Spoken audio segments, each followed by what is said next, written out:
Good morning, Internet. It's been a while. 28 days since the last time I went to a movie, so I thought I'd mix it up this time and try Morgan, a movie that I don't even remember seeing the trailer for. Right, so Morgan is directed by Luke Scott, who I believe is Ridley Scott's son, because I saw the Scott Free logo at the beginning of the movie.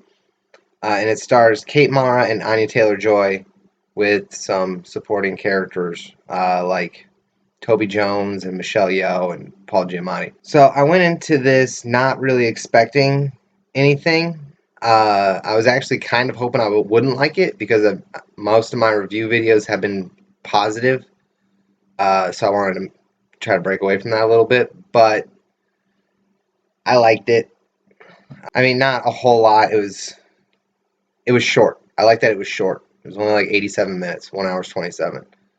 Um, but as a horror movie, which it's billed as on IMDb, it was not. It was more thriller, a lot like Ex Machina, with the artificial life form in the isolated area and the contained cast. But it had several differences. For one, Ex Machina managed to stretch out like an extra half hour or so just of character development. Whereas this one, you really didn't have a whole lot of time to develop the character of Morgan.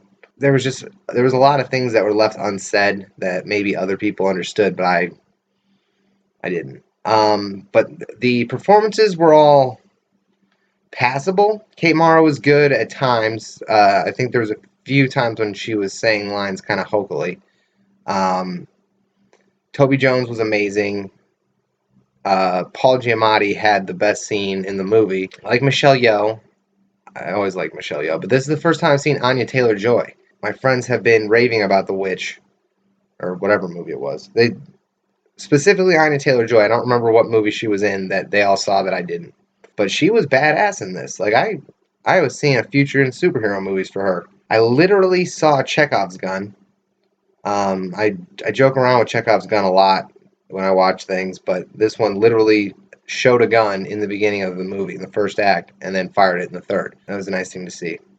This is not a movie I would really want to ever see again. I won't get it on Blu-ray. It was nice as like an introduction to me for horror suspense genre, which is something that I usually try to avoid due to anxiety problems. But this year I'm looking to get into more horror. Um, but this was very tame. Like I watched Stranger Things, and honestly, Anya Taylor-Joy's character in this was like how Eleven would have been had she, had a couple more years to gestate. But Stranger Things wasn't even all that scary to me because I don't know how to deal with jump scares, which luckily Morgan had none of. I don't think there was any jump scares. It was just tense music playing and just silence and stuff. But Stranger Things had a lot of jump scares in it. I don't know how to deal with those because while they're setting up a jump scare, I get bored and often I look away. And then the jump scare happens and I missed it because I wasn't paying attention. I'm just gonna make this a short video because it was a short movie, but uh, it was fine. It was overwhelmingly fine. It was beautiful, but I don't know. I didn't really see the point.